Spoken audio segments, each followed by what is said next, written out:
I don't have an issue with religion. I'm not an atheist. I'm agnostic, meaning that I'm sort of like in the middle. I'm chilling. I don't have strong opinions against religion. If you want to be a Christian, you want to be whatever, Muslim, Jewish, completely fine. Completely fine and acceptable by me. But you have to be someone that takes it seriously, that doesn't treat it as a joke or as a scapegoat. When you get caught doing something, I found God, I found Jesus. It's like there's a lot of people, like criminals, who go and commit crimes and then suddenly, I found God. That's like a disrespect. That's too coincidental. They magically found God when they got caught because they are going to use that, the Bible and everything holy, as a scapegoat. That's simple. That is the case with Russell Brand. He got caught. There's messages and stuff of him, doing shady things with women. Let's just put it like that. And now suddenly, he's a Christian now. He was an atheist, and then he believed in Buddhism, but now he's a Christian. And that's the fakest thing ever. You can tell that he's grifting. He's grifting. I'm a conservative Christian. That's like the lamest grift of all time. The only reason why he does that is because he wants people to protect him, to defend him. He wants your money. He wants your attention. He doesn't respect the Bible. When I interviewed you for GQ, I went and found it yesterday. Oh, yeah. Oh, my word. 20, tell me, darling. Literally 20 years ago. It was March 2006. We met at a trendy bistro near Tottenham Court Road in London. For some reason, I asked you halfway through, are you a more successful sexual predator now that you don't drink? And you replied, yes, but I resent the word predator. I like to think of myself as a conduit of natural forces. After all, the most natural thing in the world for people to do is fuck, isn't it? Oh, and people want to do it. So all you have to do is remove all the reasons why women don't actually go through with it, like pride and reputation. You just have to unpick the conditions stopping women going straight to bed with you. That sounds like charm, seduction, game. Do you remember in the era immediately prior to this one?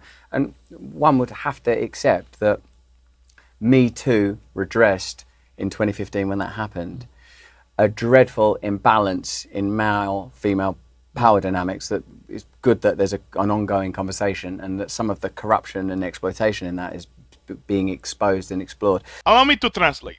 There's 3 reasons, 3 red flags, according to Russell Brand, that are going to make it more difficult for you as a man to get consent from women.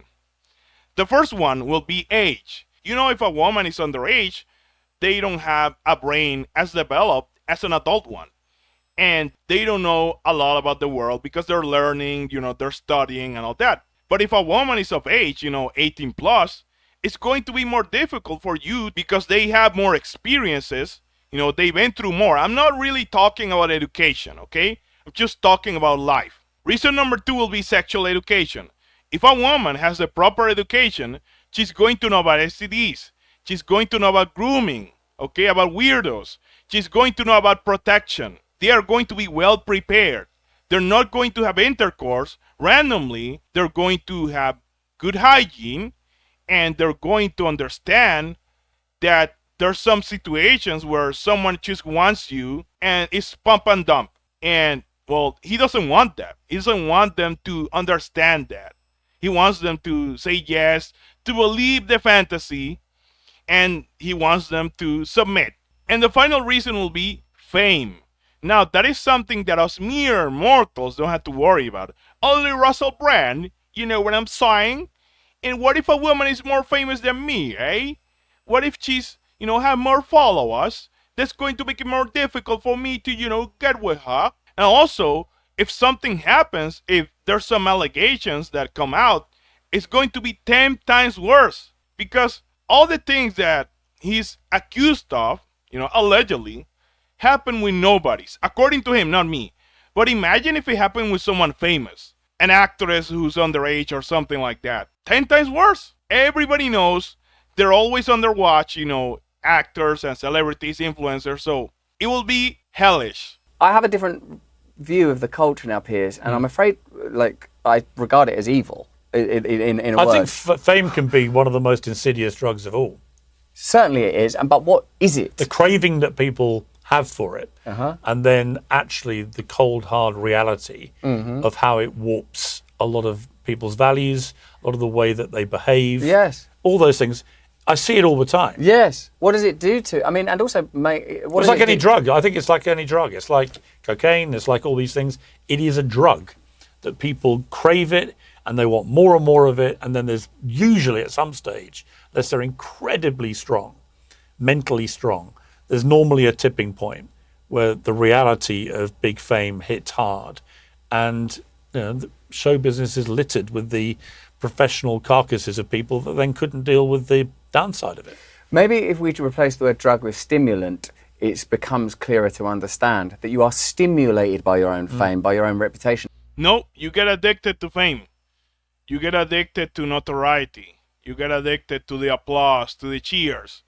And at this point, Russell Brand is still addicted to that. And the money, of course. Let's not forget the money. Let's not be dumb here.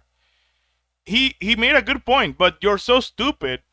You have so little self-awareness that you're just nodding. Yeah, I agree. Yeah, I agree. But I wouldn't call it like addictive as a drug, because I don't do drugs anymore. I would say that it's a stimulus. No, it's like a drug because a lot of people who are famous, they do all of that. They become crazy. They become rabid. They get out of control. And it's because it becomes acceptable. They live in a world of money and fame and supercars and jacuzzis and Bugattis. And they think that they're untouchable, that they can get away with everything. So they let go. They go wild. And that's what you did, by the way. You slept with countless women. Countless women. You did many degenerate things. And now, I believe in God. I'm a Christian now. That's in the past. And listen, I'm not saying that people are not allowed to change. But come on now, we can tell that you're faking it. You're so fake. And if I can get one thing across to you today, I want it to be that being in Christ and like being in God, it gives me the strength to recognize, you might have to go to jail, but people go to jail. That's the thing that happens to people in the world.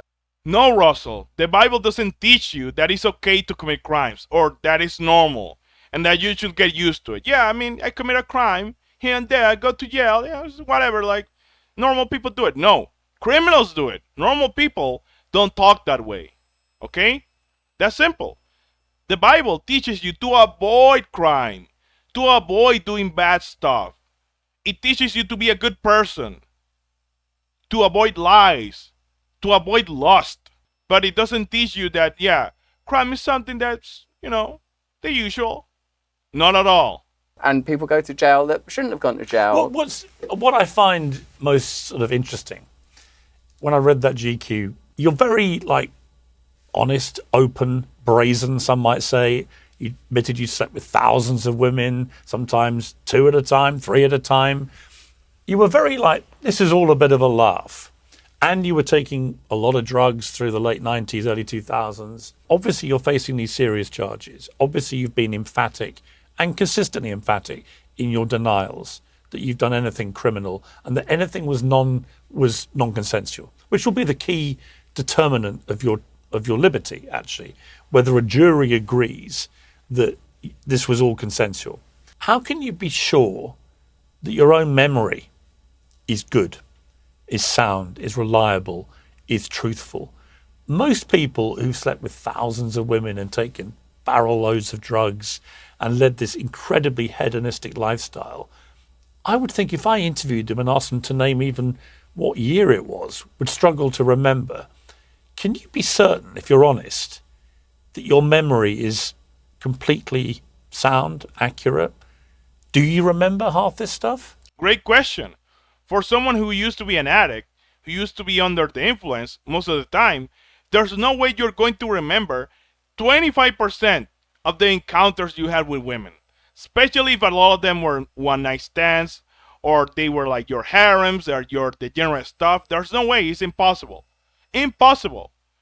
You can't tell me with a straight face, yeah, I remember. You don't. You're lying. We know what you did. We know that you took, substance. We don't really care about that. We care about the women that you were hanging around with.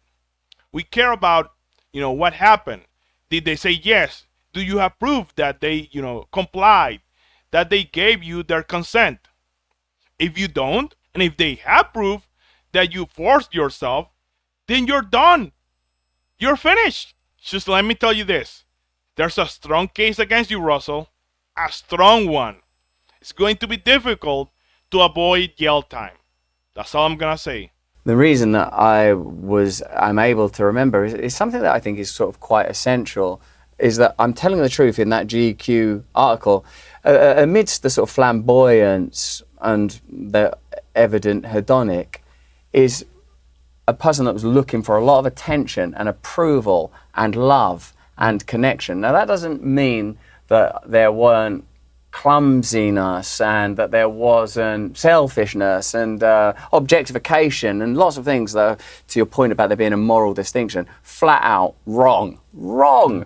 But it's very different than a kind of a bawdy, overbearing, oppressive, controlling. Like, obviously I'm aware of the sort of claims that were made publicly in the documentary, and I'm not sure to which degree what makes part of this so complicated is. But the reason I remember is because I was there, because I'm present, and because the whole thing was very live and alive. I have a good memory, and particularly, obviously, this is something I've had to reflect on. And I was looking for love and acceptance, and I was very, lonely and very insecure. Yeah, I can see right through you. I think that you were someone obsessed with pleasure, obsessed with control, obsessed with doing whatever it takes, to get what you wanted. I'm just, maybe I'm wrong. Maybe I'm a schizo. But that's how you present yourself. And then you're saying, well, I remember because I have a good memory. Wow. What a great answer. Amazing answer. You were clean from 2002. December the 13th, 2002 is the date I got Some of the allegations go back to 99, so there must have been some crossover. Well, without wanting to get into the specificity of the criminal matter, that's not generally the complexion, and in the variation from that generality, there are other indicators that make it clear that my memory is reliable. Spoiler, he doesn't mention or talk about the indicators that prove that his memory is reliable. He never does that. And second of all, Piers, he proved a great point. A lot of the allegations happened before you were clean, so there's no way you can remember. Under the influence, again, I repeat myself, no way. Impossible. Let's play the clip for those who haven't heard it. In Europe and in the United Kingdom where I'm from, the age of consent is 16, and I did sleep with a 16-year-old when I was 30. But when I was 30, I was a very different person. I was a lot younger, and I was an immature 30-year-old. Consensual sex, actually, with a variety of people, when there is a strong power differential, as there is when you're a famous man that has the ability to attract women that I had at that time, I think involves exploitation. You were a what? An immature 30-year-old? What are you talking about? What? But anyway, the important thing is that the differential that you're talking about isn't about fame. It's about age. You're in your 30s, going for 16-year-old girls. And allegedly below that, you are going for minors, okay? You're a groomer, you're a PDF file. Allegedly, in my opinion. Okay? So when we are talking about exploitation, we're not talking about the exploitation of people who happen to be nobodies, who are not famous. No, we're talking about the exploitation of teenagers and children. Let's just make it clear, okay? What's been interesting is the way that's played out, because you were right in what you said. It was perfectly legal for you to have sex with a 16-year-old girl in the UK. That's the law. In about 30 states in America, the age of consent is 16, the same as the UK. I'm not even sure most Americans are aware of that. About another dozen states, it's 17, another dozen or so, it's 18. So there's no uniformity around America, but actually, in the majority of states in America, it's the same as the United Kingdom, and therefore would not be a crime. Now, again, people can take a moral view about it. I think you took a moral view about what you were doing then. Interestingly, the GQ interview happened when you were about that age. Yeah. So it was going on then. And you used the word exploitative. Some people I've seen latch onto this and say, well, yeah, so he's, he knows what he's doing is wrong. He knows that that was wrong.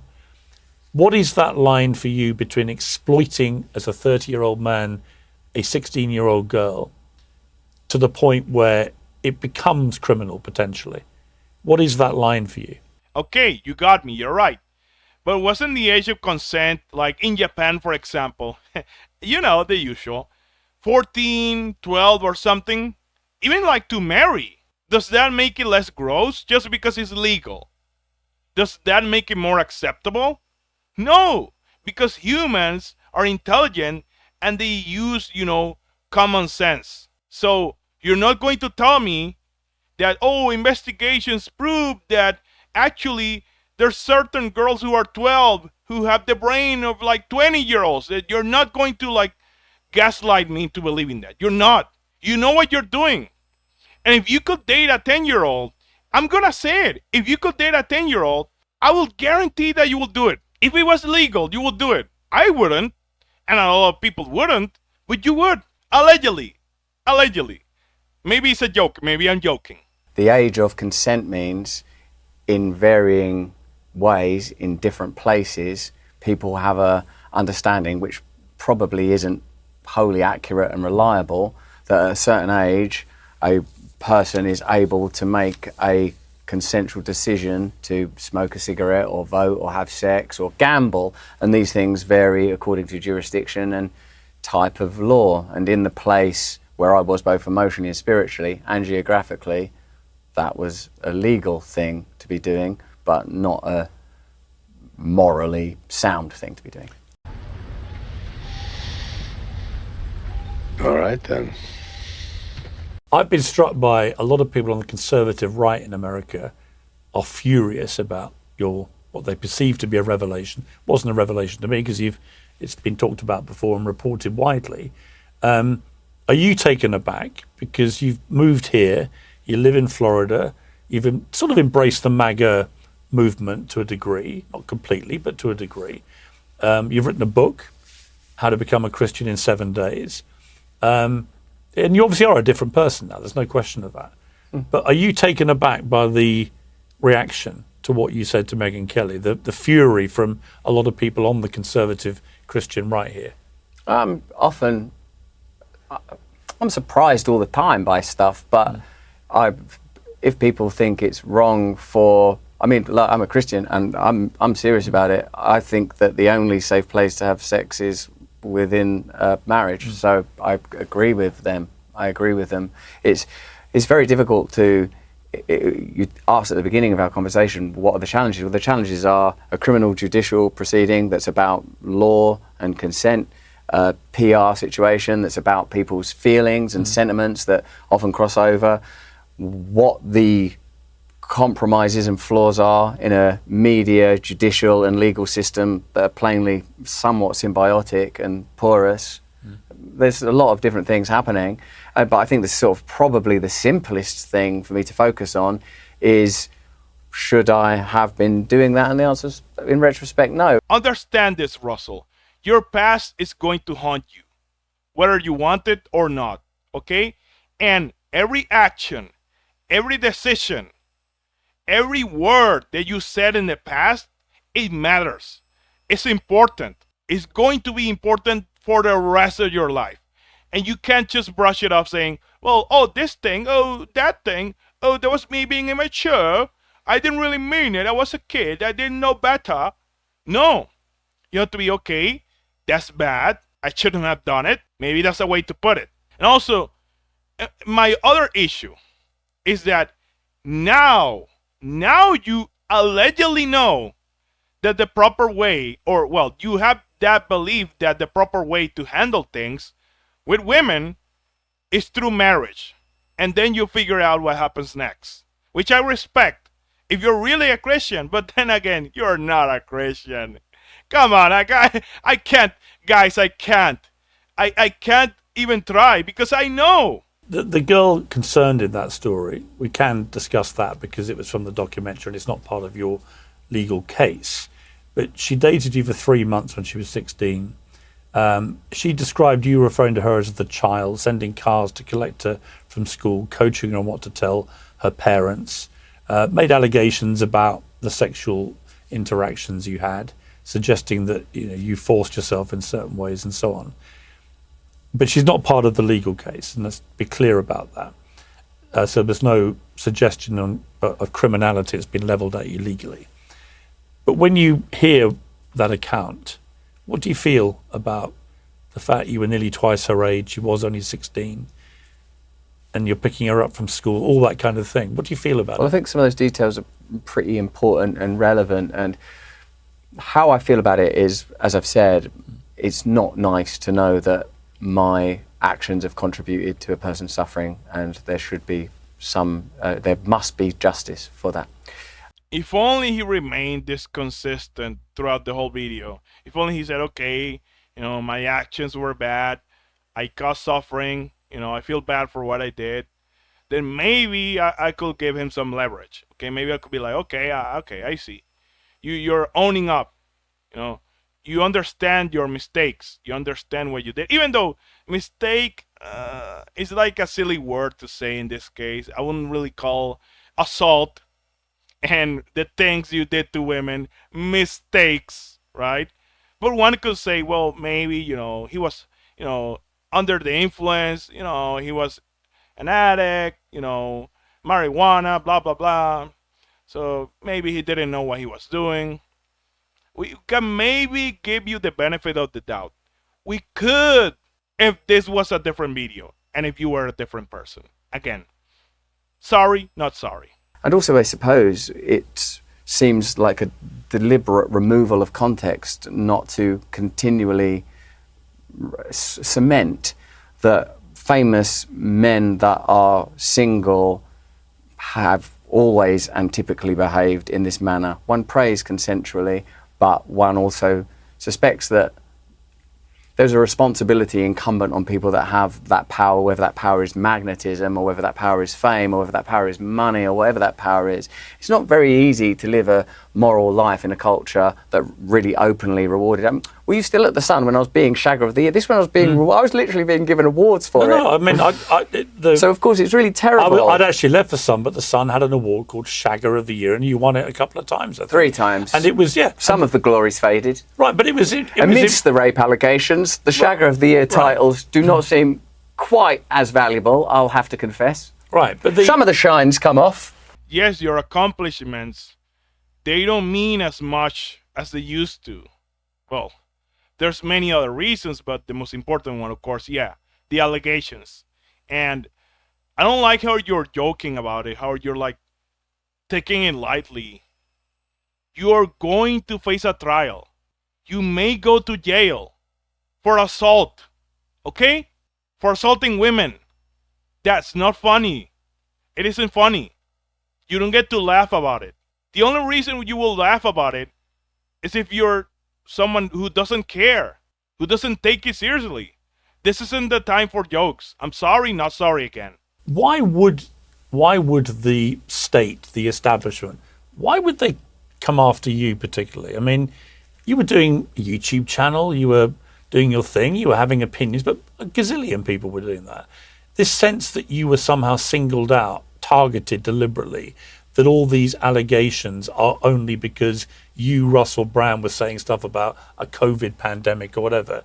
A lot of people think that's honestly bullshit. I was like, come on, Russell, it's not that. And when they hear you I wouldn't say you're dismissing it, but when you say but when you say absolutely not, when people say also, I also think that's quite reductive, if I may say, the way that you've sort of framed it, because it is not just me I mean, the idea that there is not a set of powers that manipulate the public conversation in the wake of Charlie Kirk's murder, the annihilation or near annihilation, which he obviously survived, of Joe Rogan, the vilification of admittedly controversial figures like Tommy Robinson or Andrew Tate, and I'm not trying to set myself up in a rogues gallery here, but Piers, you've operated in media for long enough and with enough depth and understanding to recognise that there are flavours and ways of handling obstreperous public figures. And I don't think of myself as particularly important. I know that my importance. That's really my point. My point is, I just don't think that you were I mean, I don't mean this to be remotely derogatory. No, but I'm not actually... Because you had a very popular channel and lots of people were watching it. It's not that. It's just, I don't think that your influence in any of those debates would have warranted the establishment going, right, we've got to silence Russell Brand. And here's the main excuse, ladies and gentlemen. Oh, it was because I spoke against COVID. I told people there was a hoax, and that's why they're going after me.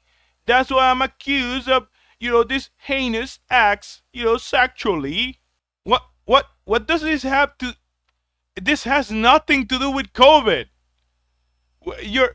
Listen, there comes a point where you're not supposed to make everything about politics, everything about, conspiracies or whatever. And I'm not talking about COVID itself. I'm talking about the fact that you don't truly believe that people are going after you because of your opinions. Like right now. That's idiotic. Did people want a particular style of reporting and particular information to be prevalent during the pandemic period? Yes. Were voices shut down? Was information controlled? Yes. Do people get de-amplified? Yes. Do people get kicked off X the whole time? I would argue imagine 30 years ago. But I would argue a public health crisis of that magnitude globally. You did argue it, Piers, and one of the main reasons that you remain contentious is because you advocated, you shamed people into getting vaccines, and we now know those vaccines have killed more people you don't need to hector than they saved. I'm not hectoring you. I'll tell you why. Because unlike most people... You've repeatedly apologised. Yes, and I've said, you know what, I believed... Now, hang on. You've raised it, so let me address it, because I've heard what you said about this, and I don't blame you. I mistakenly, with hindsight, accepted the real-time scientific advice, which often changed. And in particular, when they said, if you have the vaccine against COVID, you cannot transmit the virus. Was a lie. I thought that was an incredibly powerful thing. And an untrue thing. Which meant that, some old person walking around might be infected by some reckless young guy who doesn't want to have the simple jab, and he may kill that person. It turned out that was not true. So what do you wait, let me finish. I became incredibly censorious of people who wouldn't have the jab for a period of a few months. And then when they changed the advice, I felt I had actually, in the initial moment, abrogated my journalistic duty. What I should have done was be more sceptical, be more challenging, and certainly be less censorious and judgmental. Good. Accepting that in a fast-moving health emergency, the advice is likely to change. Actually, Russell has a point here. You, Piers, you were shaming people who were skeptical, not saying that they weren't going to take the vaccine. No, they were skeptical about taking them. You were calling them cowards. You were saying that they had no trust in the government, that they were stupid, that they were schizo. And then it turns out that the anti-COVID vaccine destroyed and killed a lot of people. So, what else is there to say? I'm also willing to admit when I'm wrong. That's a lovely quality also. I think everyone should have that. But it's good because, yes, in response to new information, we should be able to reassess our opinion. Indeed, I didn't used to be a Christian. I'm a Christian now, and sometimes I'm astonished that other people aren't Christian. And then I remember, you didn't used to be Christian. You didn't know that God is real. You didn't know that it says in the Bible, be careful, the institutions of power have been captured by dark forces. And what I'd like to say is 30 years ago, Alex Jones, David Icke looked at crackpots and wackos, and in many corners of our culture, they're still regarded with that level of derision. And they're on a spectrum, and let's say they're the extreme end of that spectrum. And at the other end, BBC, New York Times. 20 years, 30 years down the line, Where do you think the needle is moving? Indeed, where are you moving? You've moved from I'm not moving to where David Icke and Alex Jones You are. were like, well, did you report on a recent story that suggests that there might be global paedophile rings? Have you heard the rumours that many people believe that that pandemic had cooperation and planning and even intersects with Bill Gates and Epstein and those rumours? Now, conspiracy theories are by their nature difficult to corroborate because of the ability of real power to mask itself, the necessity of real power to mask itself. And while we sort of sit around in a Punch and Judy show of advocating for Trump or condemning Trump or laughing at Keir Starmer's voice or his former actions when he was at the CPS and what he didn't do about Julian Assange and what he didn't do about other famous and awful cases in our country and how he sped up the courts during those riots, while that's all taking place, we've not got our eye on what's truly happening. Does the Bible say that the institutions of power have been captured by dark forces? Does it say that? No, I'm serious. Like, I'm really asking that. Does it say that? Where? Can you, like, hopefully someone, like, can type it in the comments? Well, it will take a lot of patience to get to this part of the video. But if you did, like, please, like, write it down, type it in the comments and let me know. Because I'm not an expert. I don't know that, the passages and all that in the Bible. But if I'm not mistaken, I'm pretty sure that it doesn't. I could be wrong, though. And, brother, stay on point. Stop trying to make this about, the powers and the conspiracies. And yes, you're right. Piers Morgan is someone that's not speaking against Epstein. He was on that island. He was friends with Trump. I believe it still is, by the way. Allegedly, in my opinion. But this has nothing to do with you. Like, I get what you're trying to do. You're trying to call him out, but you're deflecting. You're deflecting because you're not addressing his points and his questions. If you address his questions properly and then you call him out, I'm going to be like, okay, you're cooking, but you're not cooking. Everywhere you look, Piers, there's such astonishing anomalies. But you accept many millions of people died from COVID, do you? I'm so uncertain about what happened at that time that I believe that I use it mostly now as a kind of lens to look at how disgusting our culture has become, right. How appalling, how condemnatory. But why are you avoiding my question? Because I have a better one. What's a better one. What's the better one? Who believes, even for an instant, that the function of government and media is to protect us and take care of us anymore? Who believes that they would put you in your homes and make you take a medication to preserve human life? I'm not talking about the wonderful staff at NHS hospitals or brilliant doctors or even magnificent scientists. I'm talking about this set of interconnected interests that are sometimes difficult to describe, visible in silhouette, evident in the Epstein files, obvious when wars happen that you don't anticipate happening but somehow seemed inevitable. Brother, the question was, okay, you said that millions of people died during COVID, okay? Do you still think the same way?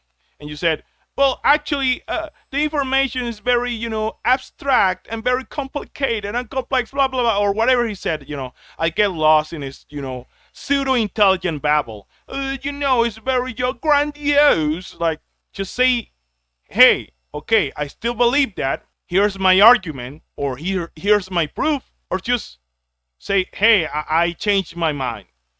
I was wrong, or I believe that I was wrong. It's quite simple, Had you been Prime Minister when the COVID pandemic broke out, what would you have done? All right, this is what I would do, is I would immediately... Just to put it in context, you're seeing in Italy, in Lombardy, you're seeing thousands of people a day dying. I remember dying because they lived in big family groups in houses. Yes. And it was ripping through them, as it did through our care homes, for example. I'd pay attention to them hazmat suits in China that suddenly disappeared and those stories of people dying in the street that sort of disappeared. The origin of it is one issue, but once it's broken out, and it's clearly killing a lot of people very quickly, and it's clearly going to come to our doorstep, I have an answer. You as the Prime Minister, what would you do? Firstly, this. The very office of Prime Minister and executive power to that degree is absurd and corruptible, and it's one of the primary problems that must be addressed. Forms of technocracy, that means government by some experts, that's what that means, could be really, really helpful in a true democracy. What I believe should have happened, or could have happened, because that's really what you're asking me about the pandemic period, is that we should have remained open to a variety of views, including the views that were deliberately shut down and censored from the get-go from prominent and valid experts like, e.g. Peter McCulloch, Robert Malone, Jay Bhattacharya, experts out of institutions of great respect and worth. Listen to what they were suggesting, like in the, what was it called? The Barraclough Agreement, the Barraclough Declaration, right at the beginning. Well, how would you have known which ones to believe? Well, the fact is that I wouldn't place so much certainty in my own perspective and opinion because, firstly, I believe in God. And so I truly do believe in the values of protecting as many people as possible. May I help you? We'll be asking the questions, old man. Who are you? You. No, not me, you. Yes, I am you. Just answer the damn questions. Who are you? I have told you. Are you deaf? No, you is blind. I'm not blind, you blind. That is what I just said. You just said what? I did not say what. I said you. That's what I'm asking you. And you is answering. Shut up. You. Yes? Not you, him. What's your name? Me. Yes, you. I am me. He's me. And I'm you. And I'm about to whoop your old ass, man, because I'm sick of playing games. You, me, everybody's ass around here. Him? Carter. I'm going to kick his ass. I'm sick of this. Let me Lee, no, Lee, no. He never answers any question. He you ask him a question, I'm gonna give you an example. Hey, what's your name? Actually, what I think about puppies and kitties is that they're very, cute and adorable creatures, and it's very, a grandiose subject. It's very abstract, that wasn't the question, and this has nothing to do with what we're talking about, okay? I mean, I got lost here. He asked you, what would you do as a prime minister, when it comes to COVID? But you were like, I don't remember. My brain is just, it turned off. God, this guy is just, he never says anything of substance. And I really, at this point, I regret actually showing him talking on this video because it's torture. You really this video is the most difficult video I ever made. It's actual torture. I swear it is. Listening to this idiot is pure and absolute torture. I do believe in public good. I would have listened to the valid experts. I would have investigated. But there were many valid experts, as you know, saying different things. Do you know another thing to look at? Who's getting paid by whom? Who's worked for Moderna? Who's worked for Pfizer? Who's worked for Logically AI? Who's got these who has connections to certain financial institutions? Would you have tried to make a vaccine? What? I don't know, mate, because we're venturing right into sort of territory. Don't ask me. You have a killer virus that's coming. It's killing, obviously, a lot of people very quickly. You have an ability through your own scientists give you a better answer. to create something that may be an antidote to it. It might not be perfect, and there might be a lot of side effects, as there have been with every vaccine in history. Would you, as the leader of the country, have done anything to protect the people from the virus, or would you have just let it do its thing? Why am I here? Your life is the sum of a remainder of an unbalanced equation inherent to the programming of the Matrix. You are the eventuality of an anomaly which, despite my sincerest efforts, I have been unable to eliminate from what is otherwise a harmony of mathematical precision. While it remains a burden assiduously avoided, it is not unexpected and thus not beyond a measure of control, which has led you inexorably here. You haven't answered my question. Quite right. Interesting.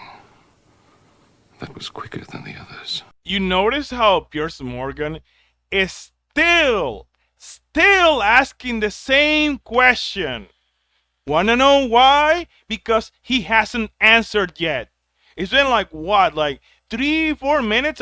I'm sorry, I lost track of time. And he still hasn't answered. I'll repeat myself. What would you do as a prime minister to fight against COVID? That was the question. Well, the governments and the institutions, just say, here's what I would do. I would do this. Well, actually, you as a person, you have to pay attention and you have to investigate the sources. And we're not talking about you as a person. With the power that a prime minister possesses, what would you do to help people? And you're giving just a known answer. And this is, listen, This is important because if you're someone who's, oh my God, I know so much about politics, about the world, about control, and you can't answer such a simple question, okay? I don't know much about politics. I hate politics. And I'm not an expert when it comes to religion. But at least I don't try to like, oh yeah, I know everything. I have very firm, very strong opinions. But I'm not saying that everything I'm saying is right. If you have very strong opinions, okay, about certain things, and you're not able to give any answers when they're asking you something that matters, something that relates to what you believe in, then you're a fraud. Plain and simple. And at this point, my head hurts. It's obvious that he's a fraud. It's obvious that he's a fake Christian. But it gets worse and worse and worse and worse. And you're going to see that. In a sense, I have to reject this hypothesis and this condition because it brings to the forefront so many things I disagree with.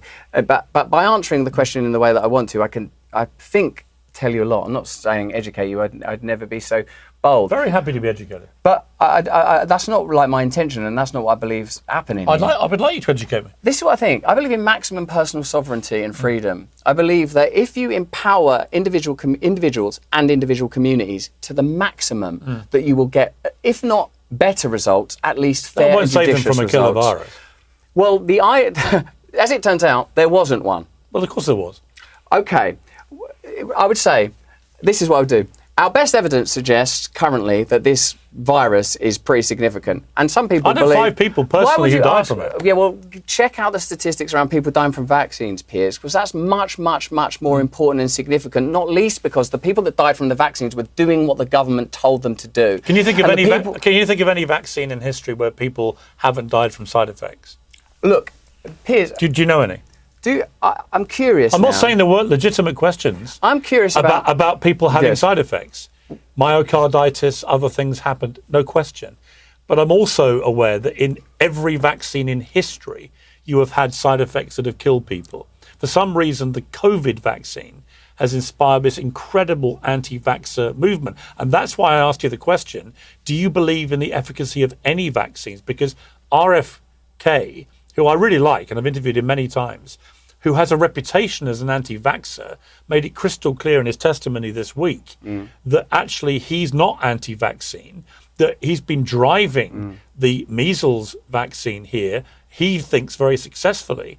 And so my question for you is there any vaccine that you think is a good thing? I'm a little frustrated. Or are you anti-vaccine? Why would you spend this time sort of pressing me on how much I know about vaccines or this vaccine or that thing? Well, only because you've talked about it so much, and it's a simple question. You're either someone who believes in vaccines as a concept, or you don't. It's not a difficult question. You've just chosen to take 20 minutes to avoid answering it. I've not chosen to. I've pointed out that by sort of focusing on it, it reveals a sort of modality of not trying to detect what someone's actually attempting to say. Even though the questions change, his opinions when it comes to COVID and what are his solutions, we still don't know. You know what? I'll answer your question, Piers, since he doesn't want to. This one at least. You shouldn't be following the government blindly. They were trying to reward you with hot dogs and hamburgers. You remember that? I remember that. Oh, you take the vaccine, we're going to give you puppies and toys, blah, blah, blah. It sounds like I'm exaggerating, but not that much, trust me. We need everyone to get vaccinated. So we know we have to make it convenient, we know we have to make it easy, we know we need the opportunities for people to speak to their trusted community voices, doctors, etc. We're doing all that. But we also know that incentives help, they really do. And so we've been announcing free tickets, gift cards, all sorts of incentives to encourage people. A lot of people are ready to get vaccinated. They just haven't gotten around to it. They need a little extra incentive. We're doing that now. And we are going to have a live correspondent this morning talk about this, and from a site that means a lot to all of us as New Yorkers, because one thing I think that does unite New Yorkers is a love of Shake Shack. So live from the original Shake Shack location in Madison Square Park, the CEO of Shake Shack, and he is generously joining into this incentive effort, and I welcome him. My pleasure to introduce CEO Randy Garutti. Welcome, Randy. When you get your vaccine over this next few days, we're going to get you with a free Shack Burger card every time you get your vaccine. Even better than that, our 25 Shacks around New York City. Anytime you go for the next month, you're there grabbing your burger, your chicken sandwich, show us your vaccine card. We'll get you free fries on us to say thank you. We are so excited. We love this city. We live here too. And we're going to get back. Get your vax, get your Shack, and let's gather up as a community again. The Shake Shack team is here for you in New York. We'll see you soon all around New York City and Shack. Thank you so much, Randy. Thank you to the whole Shake Shack team. This is really going to help us out. And did you say free fries when you get vaccinated? I got vaccinated. You're saying I could get this? These delicious fries? Wait a minute. But there's also a burger element to this? Let me check with Bill Neathart. Is it too early in the day to eat a burger? No. This can be breakfast? Okay. I want you to look at this and think about, again, some people love hamburgers, some don't. Really want to respect all ways of life. But if this is appealing to you, just think of this when you think of vaccination. Vaccination. I'm getting a very good feeling about vaccination right this moment. Thank you to Randy Garutti and, of course, Danny Meyer, who's doing so much to help us with the recovery, and the entire team. I've got to finish chewing for a moment. I think that would be more dignified, don't you think? Yeah. So, everyone, we're going to keep rolling out incentives. We're going to keep making it easy. We're going to keep making it fun. We really, really need to get everyone vaccinated. So keep watching, keep joining in. Choose the thing you love. Choose the incentive that moves you, and come on out and get vaccinated. Okay, now, this is pretty good, but we will now go even higher up the vaccination scale here. I've said that one of the great reasons to go out and get vaccinated is bring the city back, full reopening, and let's have something historic and amazing. The summer of New York City, a summer of joy, a summer of culture, a summer of energy. We can do this, and one of the things you're going to see in New York City this summer is live music everywhere. It's going to be a big part of what gives us energy, what gives us hope.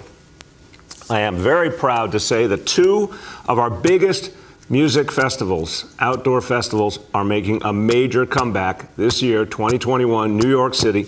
Global Citizen Live will be back, and the Governor's Ball at Citi Field will be back, and that is a very big deal. Oh, we're going to give you video games and money. We're actually going to pay you to get vaccinated. The government was trying to force an agenda, and they were trying to manipulate you into following their orders, their commands, blindly. Okay? If they're going to go to such an extent to get me vaccinated, and they're going to try and silence me and to close my eyes when the truth is out there, that is something dangerous, that is something that we should be careful about, then yeah, it's a problem.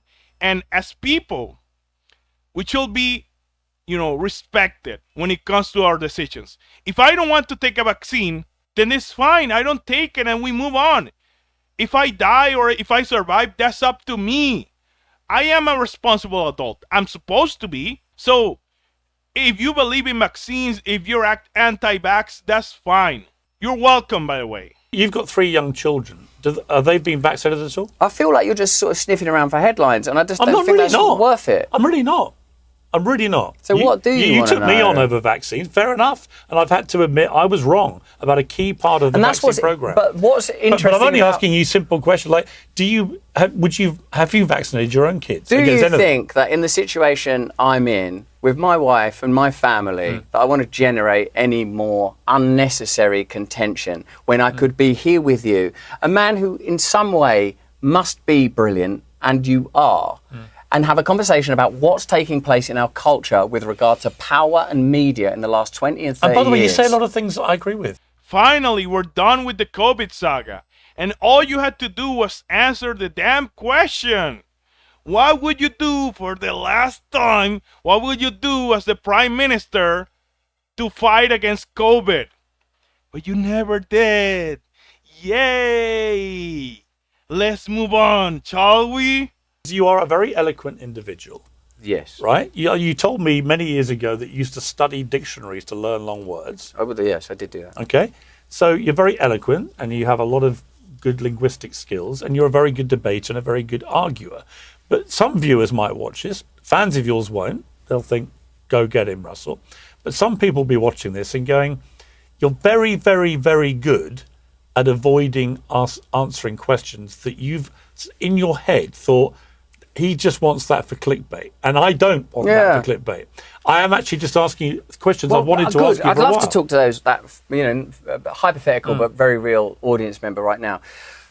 We're on Piers Morgan's show, right? Piers is a really talented man in lots of ways. He's been inside the system. This is a person that knows Rupert Murdoch, that's been in rooms with some of the most powerful people in the world, including Donald Trump. He won the Celebrity Apprentice. He's seen things, he knows things that are powerful and profound and probably dark and probably heavy to carry in some ways. He's been in a system that many of us think is on the precipice of implosion or terrifying and mad expansion. It seems to be doing that primarily by increasing cultural fear, increasing division and dread, and then providing us with solutions, but always at a cost. You will yield a little bit more of your personal power. You'll find yourself hating people you don't know, caring about some abstract, faraway issue. And look at your own life, your London, your town, your world, your city, your family, your dog. Isn't it all deteriorating just a little bit? And what are we doing for you? The media, the independent media, are we participating in serious conversations that are going to empower you to live your life, to confront real power where it matters, to focus and to sort of manage the complexity of a migration crisis, but knowing that migrations, by definition, don't have any power. Where is the real power? Who is controlling this? These are complex, nebulous matters. And I believe that with you, Piers Morgan, I could have a conversation that spans tabloid journalism into centrally owned media, your kind of refugee escape out of it and into, that Talk TV thing's not working, I'm going to run this thing myself. The programmatic ads earn you how much? I'd have this much independence. I could be hosting these debates, having people entering their spleens on these tragic genocides and awful situations. And I'm just another fellow occupant of this mad, giddy, sometimes disgusting culture that's right now in a kind of comparable position to you. All Piers did was point out that you're a condescending, pseudo-intellectual fraud. Oh, grandiose and exploitative, and the abstraction of reality and the spiritual, enlightenment. You like to use big words, which you clearly don't know the meaning of. And second of all, you're someone that has a very deep dictionary and very shallow answers, if any. You're stupid. You're stupid. You're the stupid guy who's pretending to be smart, with technical words. But you're never saying anything. You spend minutes and minutes and minutes saying nothing, yapping and blah, blah, blah, blah, blah, never say a thing. Still remember, the only good argument you made throughout this whole video was calling Piers Morgan out for shaming people who are skeptical about vaccines, especially the COVID one. That's it. Everything else you said is yapping. It's blah, blah, blah, noise. Smoke and mirrors. Yeah, look, here's my problem with this. Give me an actual... You cited two people where you think the pendulum is swinging the right way. Alex Jones and David Icke. Alex Jones had $1 billion... Hang on. No, because you're already misrepresenting my view. What I think about Once again, you're doing it live. What I'm saying is, Alex Jones, I'm using them deliberately to demonstrate the idea of an extreme. And over time, the tendency of more people having access to information is we're moving closer to that. I'm not saying, even though, dear old David Icke would back this up to his death that the Queen's actually a lizard or whatever, but he was sure right about them paedophiles. Of course it's wrong that Alex Jones said that thing about Sandy Hook. That's terrible, and those parents must have grieved all the harder for that, the terrible insensitivity. But let's not forget that he somehow knew that them Twin Towers were going down. Let's pay attention to where he's correct. And in fact, why don't we do it? He knew the Twin Towers were going down. Oh my God, there's video footage of him in 1997 saying, there's a guy, he's going to blow up the Twin Towers. Everyone's seen it, the relevant audience know. Now, where you are, and we're looking through... This is complete nonsense. No, it's not. Osama bin Laden tried to blow up the World Trade Center. Yeah, but the genesis of that whole story is that whatever he said, he had no intimate knowledge of any Al-Qaeda plot to take down the Twin Towers. What had happened is that several years before, bin Laden had attacked the World Trade Center. Right in this moment, advocating for the worst impulses in humanity. No, you are. No. You're trying to make me think that Alex Jones knew that the 9/11 was going to happen. He knew it as a fact. He had been given information that meant Al-Qaeda were going to take it down. Bullshit. Are you not aware of... If he did know, why didn't he go and tell the president? Citing Alex Jones having prior knowledge of the Twin Towers attack. Come on. Okay, Come on, Russell. It sounds ridiculous. Yeah, they're turning the frogs gate.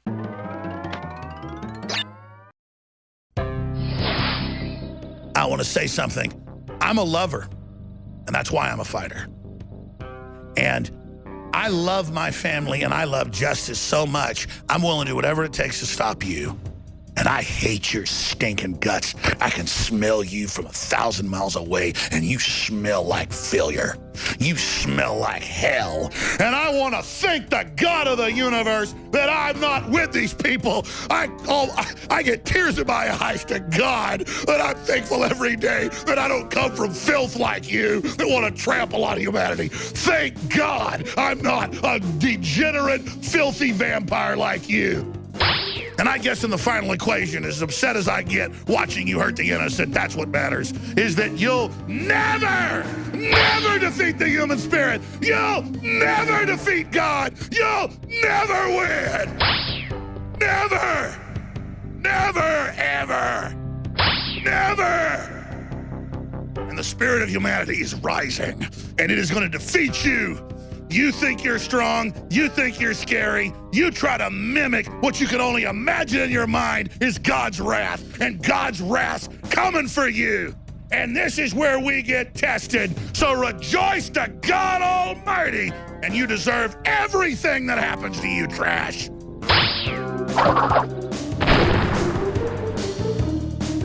And I've seen how you are already defeated.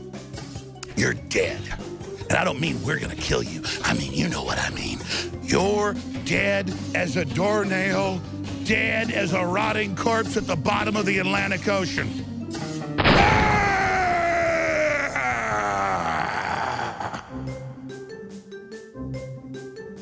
That guy? I mean, I love Alex Jones. He's funny, he's a lol cow, he's a walking meme, but you're going to cite him as a reliable source of information? What's wrong with you? Yeah, he's right by accident, but he's not smart. You understand that? He's a schizo. He's funny. That's his whole shtick. Being a weirdo, being crazy. Oh, Dracula and the vampires. Oh, you're joking. No, actually, that's the way it goes. He's hilarious. Again, I love the guy. But you're telling me that he knew about 9/11? Oh, he was right. Oh, the Simpsons were right. You remind me of the people that, oh, the Simpsons predicted this. What? Come on, Russell. Come on. You can do better than this, mate. Come on, you can do better.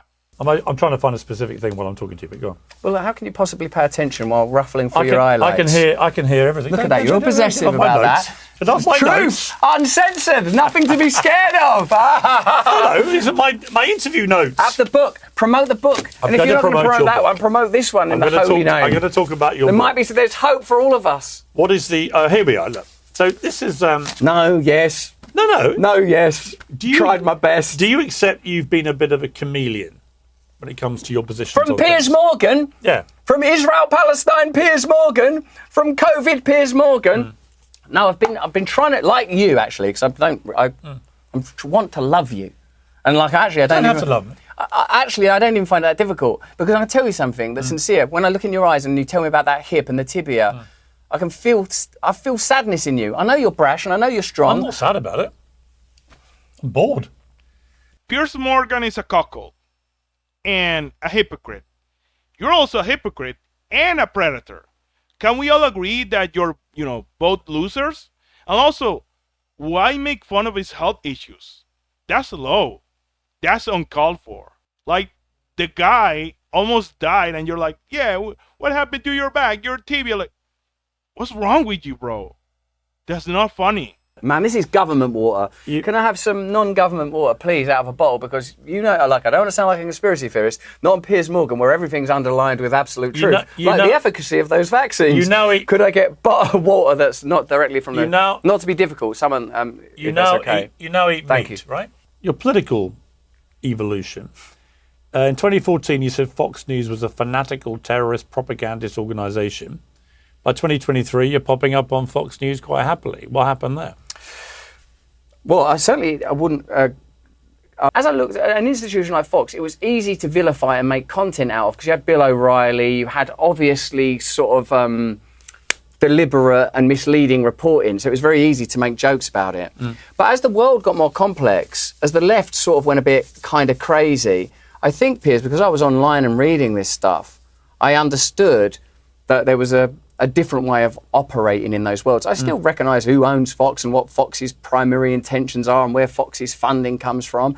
But I feel like most people, that with that ultimate epitomising object of cultural controversy, Trump, it was kind of, oh, wow, this guy is going to somehow detonate. You were friends with him. You were a person that was affiliated with him. Yeah. I remember when I had some spat with him years ago and he said some rude stuff about me. Then I had the view that people from that cultural group had of Trump. Oh, I don't like this guy. And then I sort of saw his ability to kind of be searingly honest and funny and authentic. And now what I think about him is he's a person that's incapable of masking himself. So I, generally speaking, lost the comfort of categories of like left good, right bad, liberal good, libertarian bad. Climate change? I'll translate again. Piers, yeah, you make a good point. I used to talk smack about Fox News, and now I'm going there like every single time. But the point is that I'm not really, I'm not a person that has very strong opinions about anything. I really stand on business, how people like to say, the young audience. And yeah, nothing means nothing. Everything is meaningless. So at the end of the day, just follow the money, follow the popularity, follow the grift. And that's how you get to survive. Everything you say, it doesn't matter. Be a hypocrite all day, all night, and, fool people. And make money.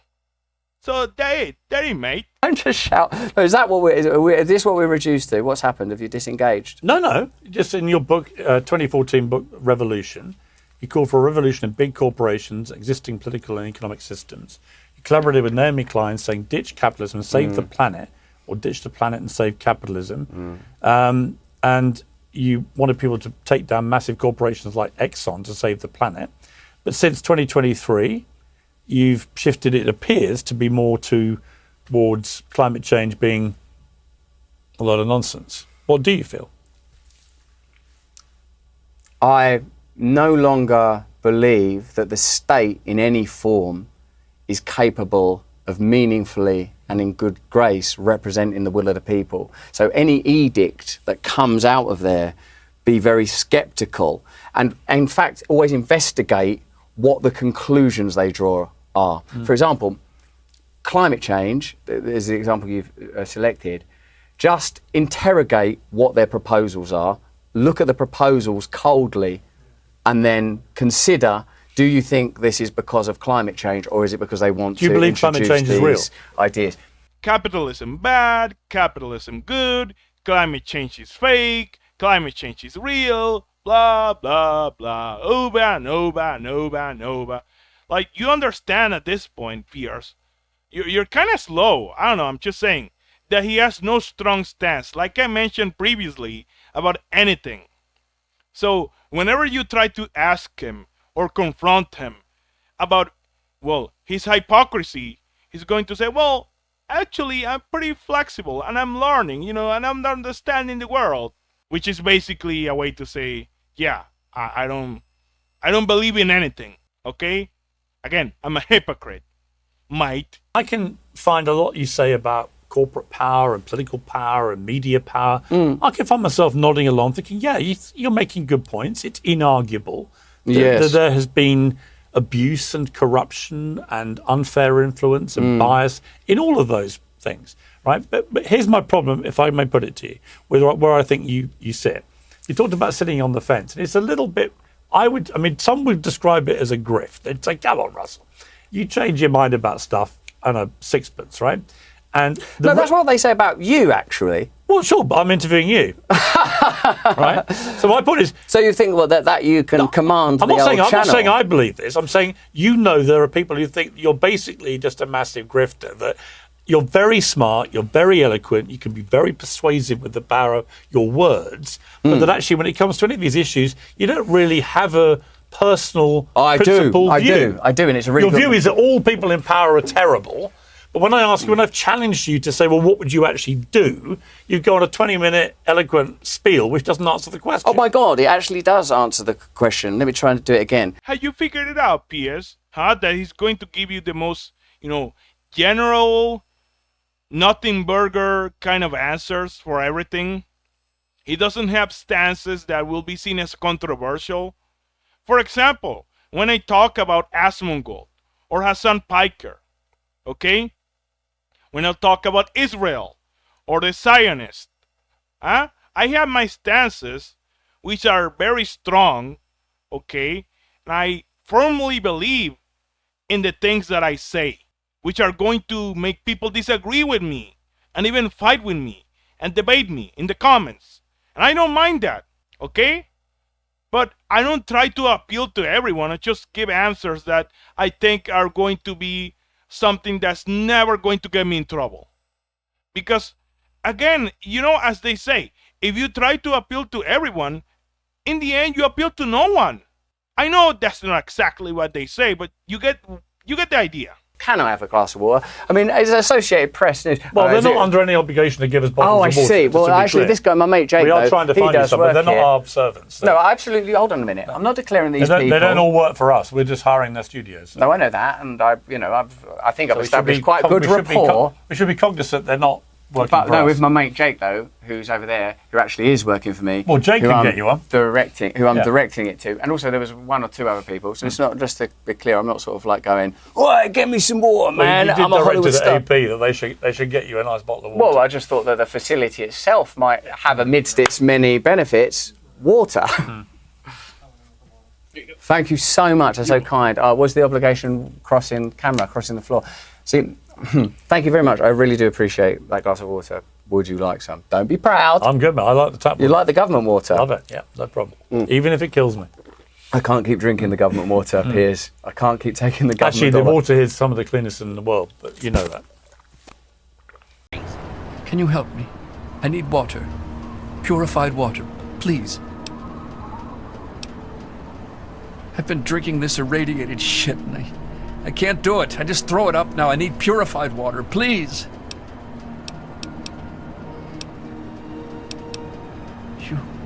Are you serious? I can't offer anything in exchange, I can just have it for free?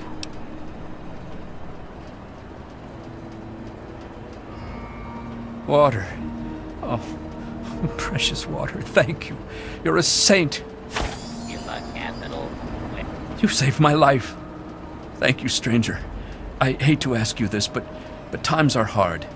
Can you spare any more water? I've been drinking whatever I can find, but I can't do it anymore. I need purified water. Please, if you find any. I just thought that this water, saga was unintentionally hilarious. That's it.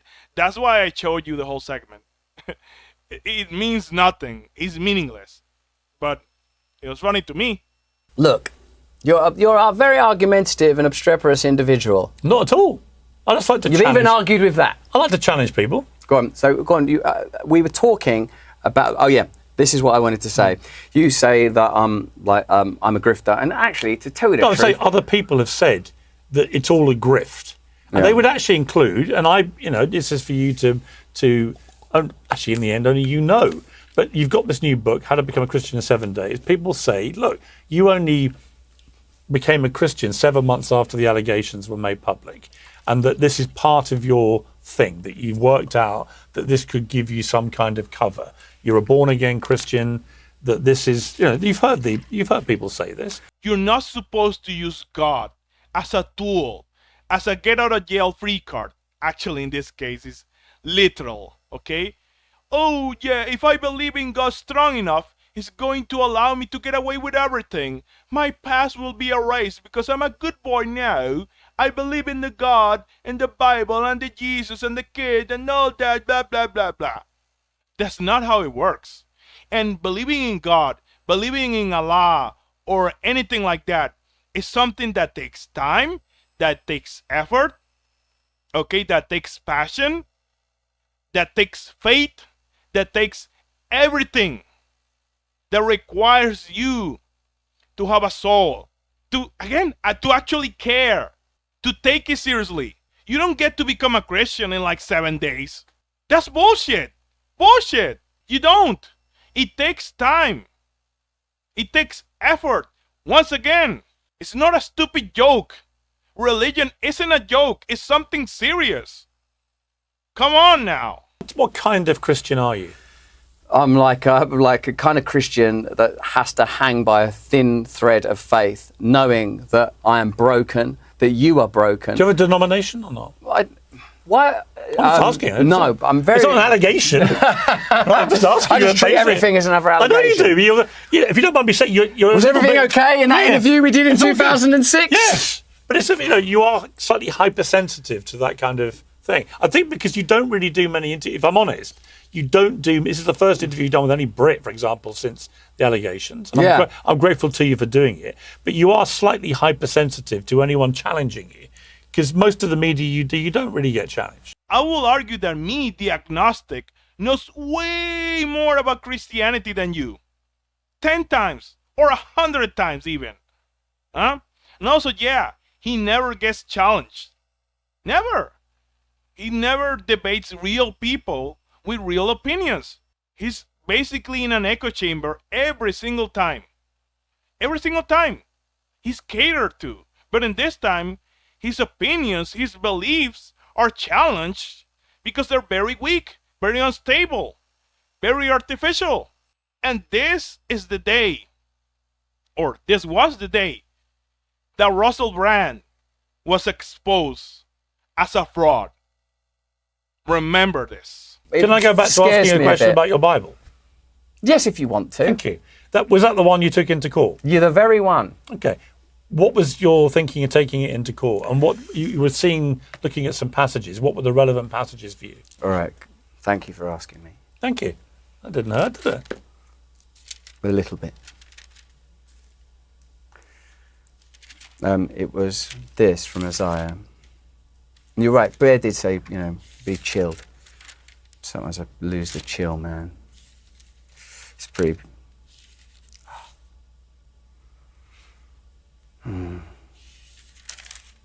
Is this?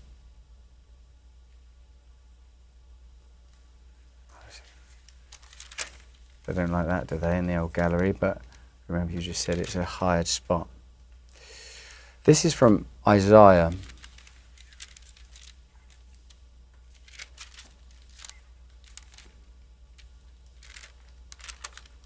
Excuse me.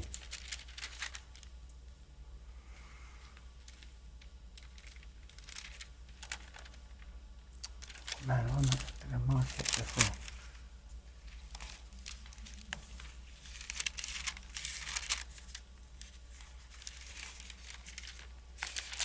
It says here,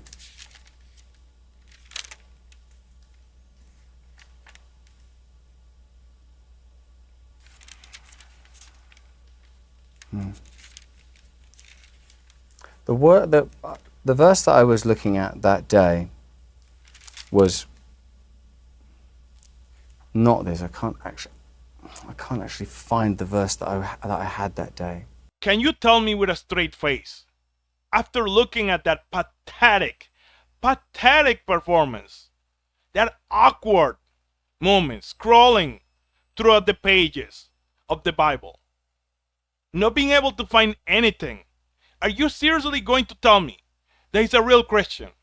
I know that's the epic moment. Oh, the most memorable. I'm gonna pin it, actually, of course. But can you really tell me that it was wrong at the beginning of the video? I can end the video right here if I wanted. Just end it. Think about it. Think about what you just saw, what just happened. And then give me an answer. You don't have to type it or whatever. You can just say it out loud or just think about it. Is Russell Brand a legitimate, devoted Christian? I believe you know the answer. Most Christians have no problem saying what denomination they are. It's not like I've got a problem with it. I've got this challenge. And I'm a Catholic. I've got no problem telling you. I know, but you're very different. You're very different. But why? Why is it so difficult to answer? It's not difficult to answer. I'm really interested in Catholicism. Really interested. Because you were an I atheist. kind of love it. You then were a Buddhist. See, that's like that. Oh, Like, these are facts. that's antagonistic. No, it's not. It's factual. I'm like, you were an atheist. what are you going to be next? You were a... Well, yes. Muslim? That's what some A Jew? people... That's a Scientologist? That's what some people think. Hitler. What do you think about Hitler? That's what some Was people he okay? think. That's what some people Should we think. get the jab? Russell, Have you vaccinated your own children? take Bear's advice and calm down. No, you take Bear's advice and be a good man. I am a good man. Be man. a good man. I'm just and no, it pointing- costs you to be a good man. You may not It might like- cost you everything. You might not like... It might cost you everything Russell, to become one, but Russell, you can do it. You might not You can like... do it, Piers. Russell, these are basic facts. You were an atheist. You then became a Buddhist. No, now they're you're not, a Christian. Good. They're not basic facts. They're information being tailored and collated. Is it not true? Yeah. You are attempting to create, using a collage of language. But you're the one who told us these You things. told us that. You were. You told us you were an atheist. Israel's got the right to protect itself. Yeah. This is a genocide. Don't take that COVID shot. Take the COVID shot. Ah! Listen. But I'm happy to talk about that. You're not. I'm happy to talk about anything, but I would prefer to talk But about... I only know you're an atheist because you told me. But I prefer to talk about something, Piers. Fine. Something. We're talking about your profound belief in God. And I, as a Christian... No, we're not talking about my profound belief in God. We're talking about the actuality of God. And we're talking about the fact that you have been doing water carrying for Satan. That's what we're talking about, Piers. Who's Satan? Water carrying. The fallenness in this world. Who's the Satan? fallenness. I've been carrying water for Satan. What do I do, Lord? Destroy the child. Corrupt them all. This is their plan, people. These are demons. Just like the Bible says, it's basically an intergalactic invasion into this space through people. I'm telling you, it's what all the ancients said. It's what they warned of. It's what we're dealing with. They're demons.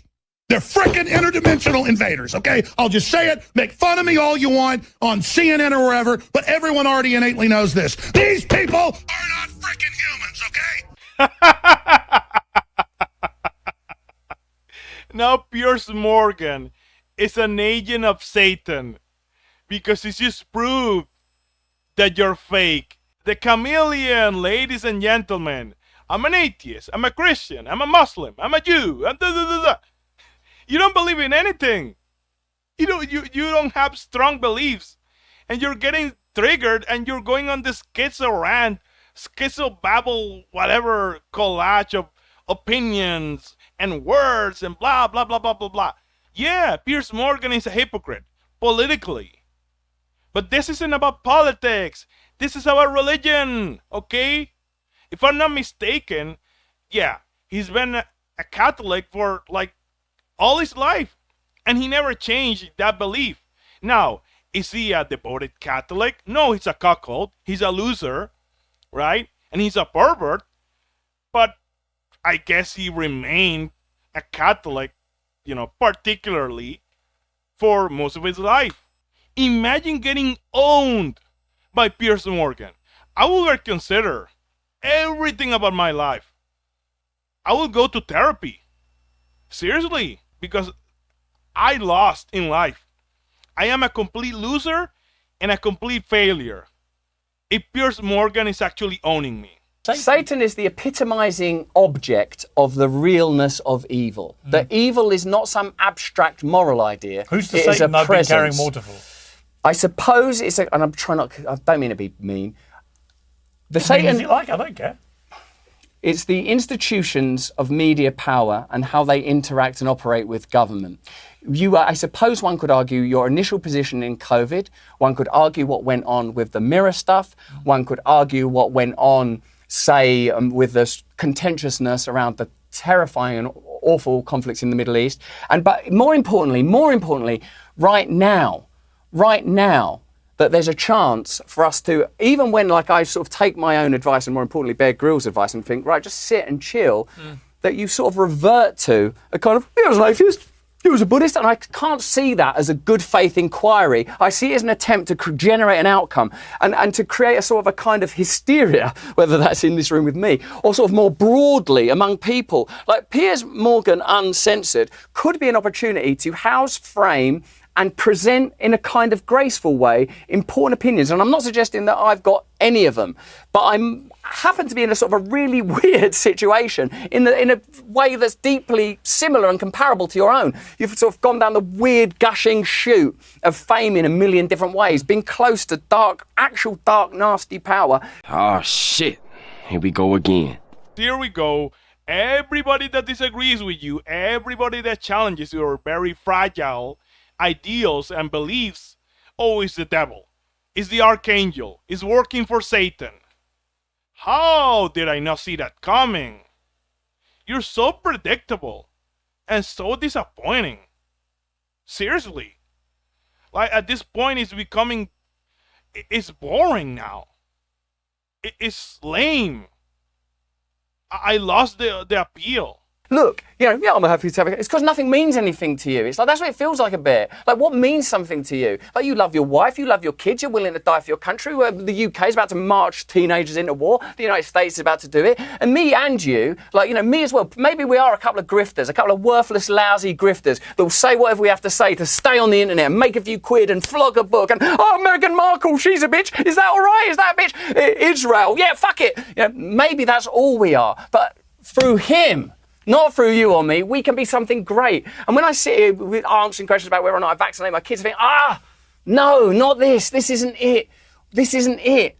And there's a hair there that's been bothering me for a long time. Thankfully, it wasn't attached. Otherwise, that would have been grooming. And what would that be in the ape world? What I want to say to you is that I want to be better. I want to be better. And for me, the cost of that, who knows what that's going to be? You've alluded to it already. I want you to do it as well. I know you can do it. I want you to be a meaningful participant. I feel that there's some reason that you're in this world, and it's not to generate conflict, and it's to participate in the creation of truth. That was always your destiny, and I want you to do it. Everything that you're saying about Piers can be applied to you. You have no self-awareness. You're a grifter, and you don't believe in anything. You're like screaming and yelling, you don't believe in anything, Piers. You don't love anything. You don't love your wife. Neither do you. Yeah, you're right, but neither do you. If you're someone who's going to be, religious, you should love yourself and your God. Your God comes first, by the way. But you don't. You're a loser. To love oneself is to do the right thing. To be a good person, to follow the law, to follow the Bible, in this case. But you don't. You don't even know any passages of the Bible. You don't know nothing. You're an empty-headed, brainless moron. You're a mongoloid. Is your book going to generate profit? Actually, I've already decided, and believe me, I don't want to do this, that no. But if it does make any money, and the chances of that are slim in this crazy world, that I will find a way. In fact, me and you, if you want. I want to give it to something that means something. I've seen it all. I've not seen it all, but I've seen enough. I've seen a lot. Tucker Carlson's company's doing it, right? TuckerCarlsonBooks.com. Tucker Carlson Books is an imprint of the company Skyhorse, which are a company that will publish stuff of cancelled people. Yeah. How to Become a Christian in 7 Days is on sale at TuckerCarlsonBooks.com. Hopefully that's true. Hopefully you don't make a penny with your stupid book, full of lies and nonsense. I'm glad that you believe that's going to be the case. Awesome. Perfect. Moving on. What if you get convicted and you go to prison? And it's not very nice. No, not that. I'm talking rats. Not You'll that. have to choose a gang. Not They'll that. be the white supremacists, not that. the Muslims. Not that. What you do, join the white supremacists on one day and then grift for cigarettes with the Muslims on the next day. How will you deal with the fact that in that moment, God has felt that's the right thing to happen to you? Then, drink the cup, man. Drink the cup. That's the deal we've got.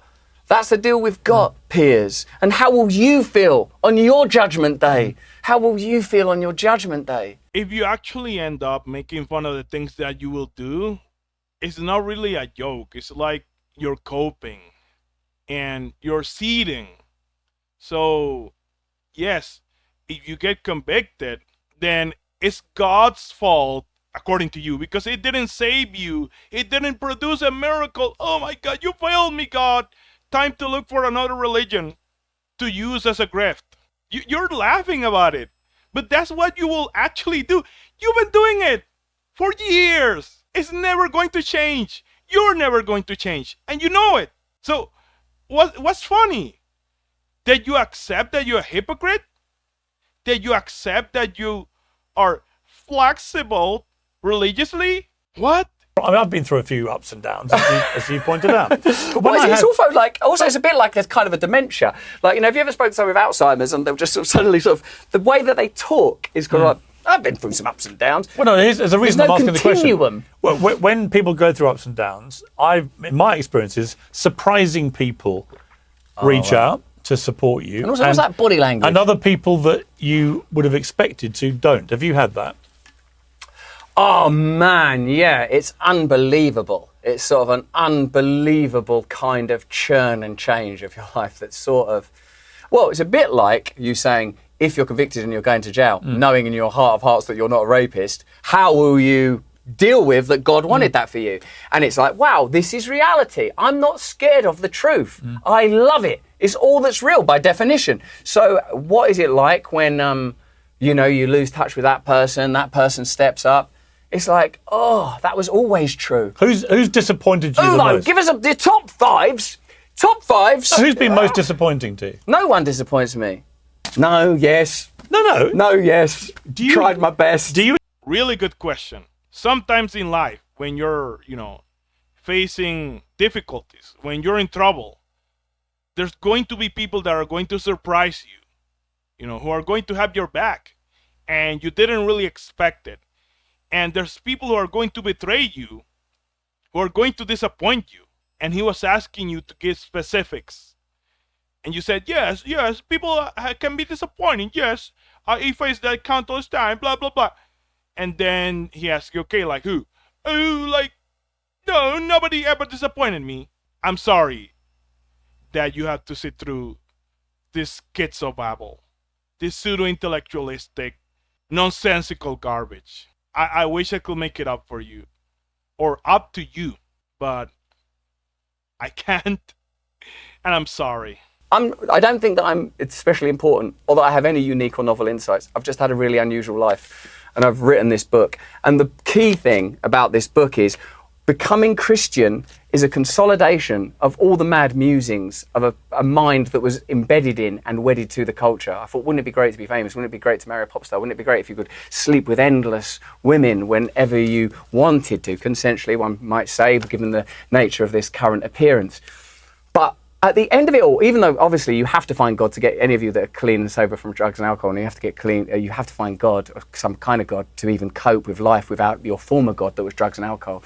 Coming to Christ is like you're exposed to a deep reality that is beautiful and available. And so it's not like always good, because sometimes still, like this morning, I was worried about coming on Piers Morgan. I'm even a bit worried now. I'm doing this on Piers Morgan. Will they use it? It's uncensored, so I suppose by definition. Every word we've said will appear. Yeah, I sincerely doubt that you wrote that book. I don't believe you. I don't. You know nothing about the Bible. Again, you know nothing about the passages. Neither do I, but at least I accept it. I know that, and I'm not afraid to say it. But the Bible isn't about a guy who slept with countless women while he was as high as a horse, and he committed, assault, allegedly, in my opinion. And then suddenly he understood that the correct grift was to become a conservative Christian. I don't believe that the Bible is about that. I'm sorry. Just thinking. I think underneath the calm exterior you've tried to exude, quite understandably, I think inside you there's a lot of tension, a lot of stress. You know how big this moment is coming in October. I've known you 20 years. Like I said, we're not like friends, but I've known you. And I've always got on well with you. I'm not one of these people that suddenly pretends I always knew and always hated you. I don't know, right? I don't know. I don't look at you and think you are this or you are that. I would prefer to let a jury work that out based on the evidence, and you to be judged fairly by the evidence. That is what should happen to anyone. That's irrelevant. And Individuals are irrelevant. I absolutely believe in that. Of course. I know that you do. I don't think you're. I'm really not trying to trap you at all. I do. I don't feel that. I don't feel like you're trying I promise to trap you, me. when people watch this, I doubt anyone thinking, "God, Morgan's trying to trap him." I'm not. I'm just asking you basic questions, which often you react like Vesuvius to, which I find weird. It's like the only reason, for example, the only reason I know that you were an atheist and a Buddhist is because you proudly told everybody. You should understand at this point that he doesn't like to be challenged. He doesn't like to be confronted. He doesn't like debate. He likes to be accepted, no matter what he does. Oh yeah, not along and agree and pretend that he's giving you a very deep, social, pseudo-intellectual political breakthrough, even though he never does that. Okay? Believe that he's very spiritual. He's a very spiritual man that went through a very, abstract journey, and he ended up finding out that, Jesus and God and the monkey was the right choice, I believe that, believe it or not, I think that Piers Morgan wasn't being that disrespectful. He was actually being, decent here. But what can you expect from someone that's so insecure, so easily triggered, like Russell? Everyone's an enemy. Everyone that doesn't agree with you, as I said earlier, is the devil.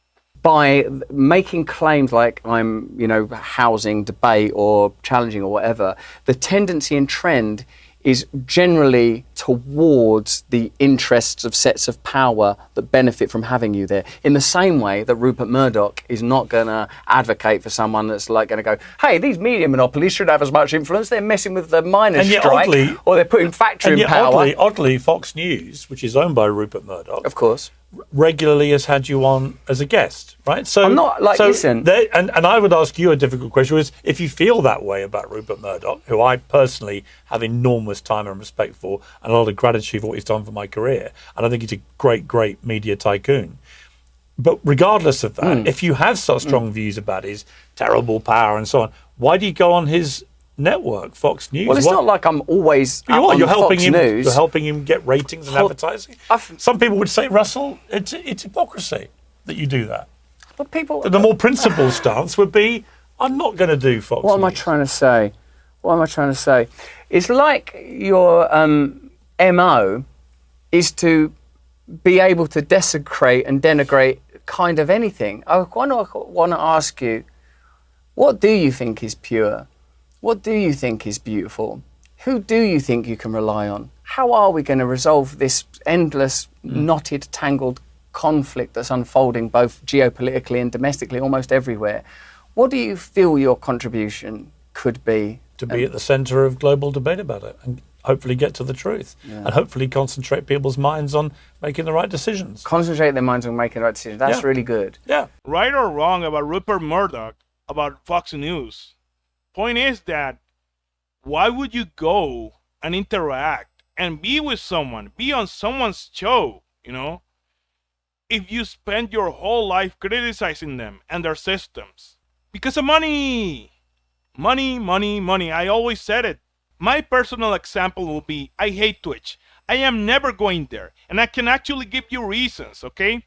Dan Clancy, the owner, is a disgusting, perverted freak of an old man. You want to explore clips? That's very nice. And now you have a clips feed. Okay? Mm-hmm.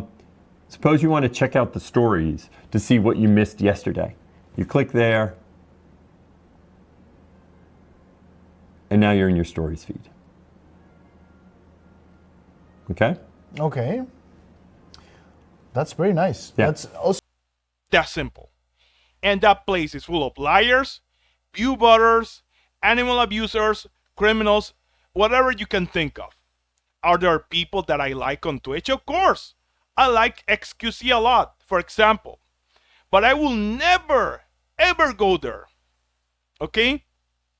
Even if they offered me 20 million, $100 million, I will say no, because I stand on business and my values, my beliefs are not going to be shaken by anything. We've got a wrap, by the way, so still support the Hammers. So we're running out of time, but finish your point. My point is that my sense of what is right and wrong is taken from scripture, and my sense of how we should treat one another as individuals is guided by that. And my sense of what should happen on a global stage is completely guided by that. And it's one of submission and surrender so was it and an act service. Of terrorism? I really, is it, think of the questions you could ask about that. I'm just asking you a basic question about It's not a basic question. What Hamas did that day. Do you know what we've learned? There are no basic questions anymore. There are. And that's the problem about being intellectually dishonest, is that when you have an act of obvious, grotesque terrorism, you just say what it is.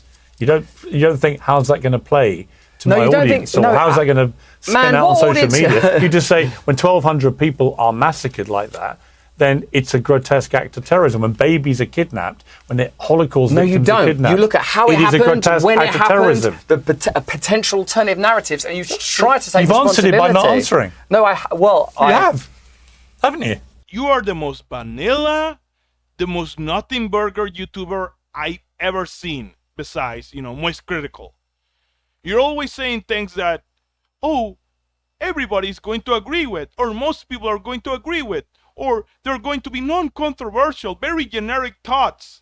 Instead of saying, I don't believe this guy's an idiot, this guy's an asshole, I don't like this guy, this girl is manipulating her audience. No, you don't stand on anything, like I said 1,000,000 times already. And your audience can't take you seriously. I believe that the people who are fans of yours, they just, feel some kind of awe because you are a celebrity. And they feel attracted to that mystique. But they don't take you, seriously. They don't trust you. They are entertained by you, but they don't, learn or debate with you, or there's no talk that can be had with you. You're an NPC.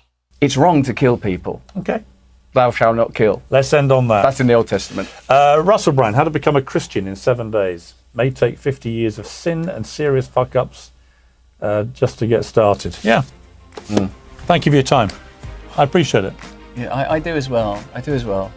Oh, it's wrong to kill people. I agree. But what's the context? Oh, well, I don't know.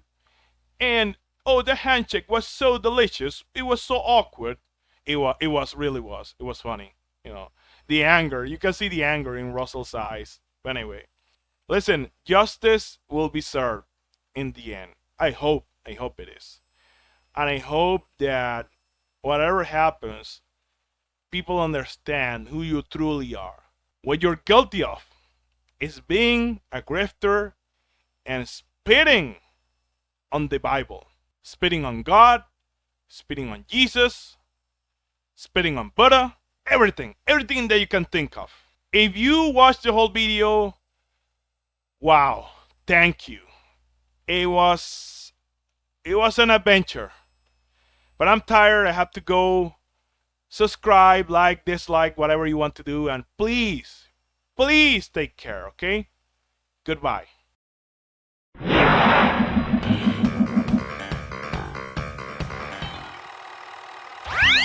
1776 will commence again if you try to take our firearms.